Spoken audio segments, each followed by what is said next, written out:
Jai Hind friends, every year we celebrate Jammu and Kashmir's accession to India. But this accession of Kashmir to India was in many ways an extension of violence and brutalities and its many horrors. Over the years, when Kashmir witnessed bloodbaths, brutal rape, torture and conversion of Hindus in Bengal faced the same atrocities and massacres. Ladies and gentlemen, we are here to talk not just about the Kashmiri Hindus, but also about Hindus of Bangladesh. On 26th of October 1947, the Maharaja Hari Singh of Jammu and Kashmir signed the Instrument of Accession, the legal document that ceded J&K to the Dominion of India as per the Indian Independence Act 1947. During the period inching towards independence from British colonial rule, India was headed towards a split as per the two-nation theory expounded by the Muslim League. The then ruler of J&K, Hari Singh, was a Hindu, but the majority in his state were Muslims. He had hoped to remain independent since he would lose his monarchical powers if he chose to join a democratic India. Law and order became a tremendous problem when Pashtun tribesmen from Pakistan's northwest frontier province, supported by the Pakistani army, invaded Kashmir in 1947 in order to take it by force. They were headed towards Srinagar to depose the king. Hari Singh requested armed intervention from India in order to calm the situation and suppress the invasion. On the same day, he fled Srinagar and arrived at Jammu, where he was met by VP Menon, Jawaharlal Nehru's representative. However, he was told that India could not send troops unless it was Indian territory. There, the Instrument of Accession was signed by Hari Singh and J&K acceded to India. And herein starts the story of the exodus of Kashmiri Pandits. During 1988-1990, several prominent Hindu leaders were killed. One of the top political leaders of the valley, Tekkalal Taplu, in front of several eyewitnesses.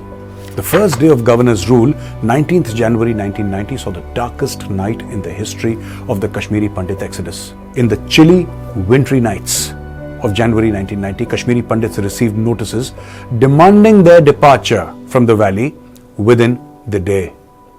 That night, the politically disturbed valley reverberated with war cries, communal calls and threats to Pandits. Raliv, Ghalib, Chaliv.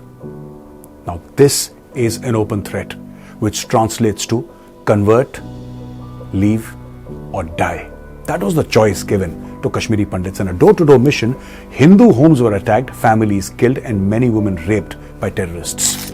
Kashmiri Pandits who survived the night fled the valley on 20th January morning and the weeks that followed, becoming refugees in their own homeland. This was not the first, but the seventh time in the collective history of Kashmir, spanning some 600 years, that Kashmiri Pandits were being forced to leave Kashmir. What happened in Kashmir also happened in Bengal. Figures reveal a stark decline in the Hindu population of Bangladesh, erstwhile East Pakistan, from 20% in 1971 to a mere 8.9% today, amidst ongoing violence and repression. The rapidly deteriorating situation draws parallels to past global crises, prompting warnings of a potential repeat of the horrors seen in 1971. The Islamization of Bengal began in early 13th century with the attack of Muhammad Bakhtiyar Khilji. In 1201, Khilji attacked a place called Nadia, also known as Navadvip, a holy place of Hindus ruled by Sena kings. He captured some parts of Bengal. There is an important aspect to the spread of Islam in Bengal that needs to be mentioned here. Most Western scholars, historians from colonial times and Marxist schools, as well as contemporary accounts by Islamist chroniclers, have tried to put the onus of the spread of Islam on caste-ridden Hindu society. Their argument has been that lower caste Hindus converted to Islam willingly to get rid of caste discrimination. However, historical evidence shows a different picture, and this seems to be a deliberate and mischievous interpretation to brush under the carpet the bloodbath and cruelties Hindus suffered at the hands of Islamic invaders. When Bengal faced the wave of Islamization, Kashmir witnessed the exodus of Hindus. The first exodus. Sultan Sikandar attempted to establish Sharia. Hindu festivals, rituals and processions and music were banned. Applying tilak was not allowed. Religious tax jizya was levied from Hindus, and Hindus were given a choice between converting, exile or death. This was the same threat that was to be repeated in 1990. At that time, they say over 100,000 Kashmiri Pandits were drowned in the Dal Lake and were burnt at a location in Kashmir which is known as Bhatta Mazar, or the graveyard of Kashmiri Pandits. Hindu women were raped and sold. The second exodus. Under Sultan Ali Shah, many Hindus committed suicide while some managed to escape. The third exodus. Hyder Shah continued with the fanatic ways of previous Islamic rulers. The arms and noses of Pandits were chopped off, while many others preferred to drown themselves in Jhelum river to escape torture. The fourth exodus. Both Jahangir and Shah Jahan were less tolerant towards Hindu practices, but Aurangzeb was the worst of all.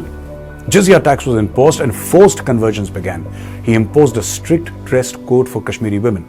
It is during Aurangzeb's reign that tortured Hindus approached Sikh Guru Tegh Bahadur, for help, which ultimately led to Aurangzeb beheading the Guru and the creation of Khalsa by Guru Gobind Singh Ji Maharaj to fight the oppressors.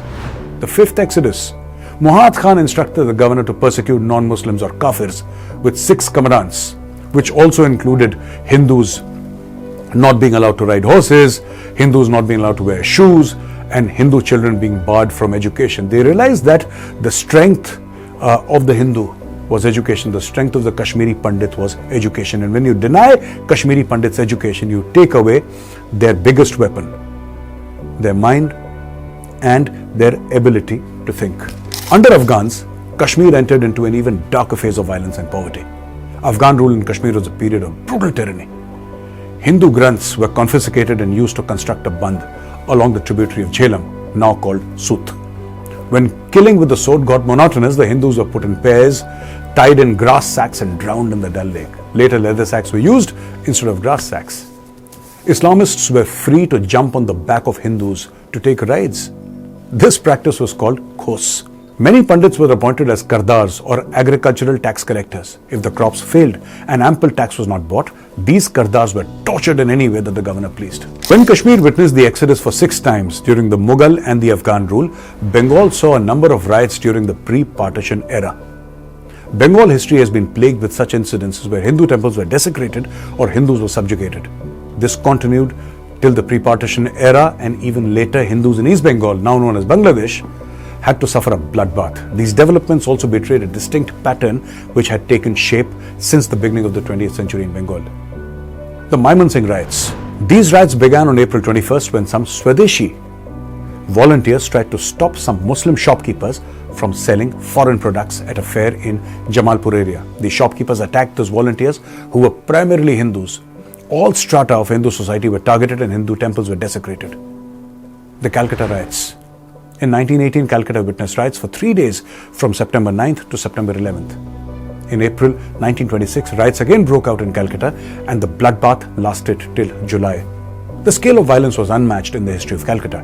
The immediate reason for this riot was objection by the Muslims to the Hindus playing music while a Hindu procession crossed a mosque.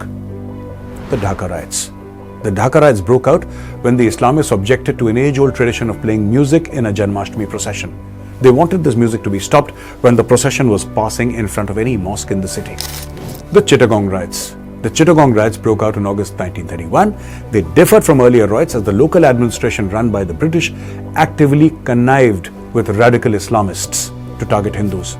The immediate trigger for these riots was the assassination of a Muslim police inspector by a revolutionary as part of India's fight against the British.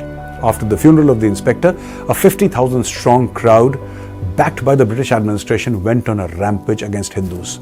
This unholy alliance resulted in 2 of the worst riots in the 1940s, the Dhaka riots of 1941 and the Great Calcutta killings of 1946, paving the way for partition and massive anti-Hindu violence. On 16th of August 1946, the Muslim League called for Direct Action Day.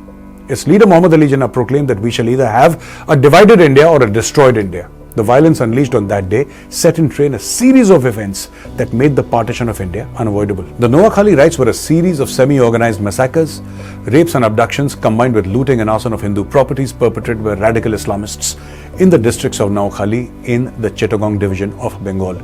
These atrocities towards Bengali Hindus continued during the Bangladeshi independence movement. The only difference was that it was orchestrated by the Pakistani army and Jamaat-e-Islami against their own population. On March 25th, 1971, the Pakistan military began a 10-month campaign of genocide against the ethnic Bengali and Hindu religious communities in East Pakistan.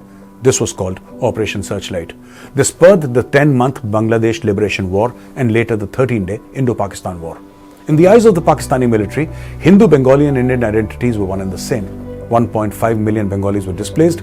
10 million Bengalis, the majority of whom were Hindus, had fled to India. After the demolition of the Babri Masjid in 1992, Islamists in Bangladesh retaliated and a number of temples were destroyed, innocent Hindus killed, and Hindu girls and women raped, people who had nothing to do with the Babri Masjid demolition. This very inhuman act has been presented by Taslima Nasreen, a Bangladeshi doctor cum writer, in her novel Lajja. Her work was called An Assault on Islam, and she found herself at the receiving end, receiving death threats from radical Islamists. Since August 2024, Hindus have faced over 205 attacks after the fall of the Sheikh Hasina government in Bangladesh. These attacks include lynching, kidnappings, rape, and desecration of Hindu temples. The world is deaf, mute, and blind when it comes to Hindu suffering. That must change. The conscience of the world cannot cherry pick its victims. Hindu lives matter. Jai Hind.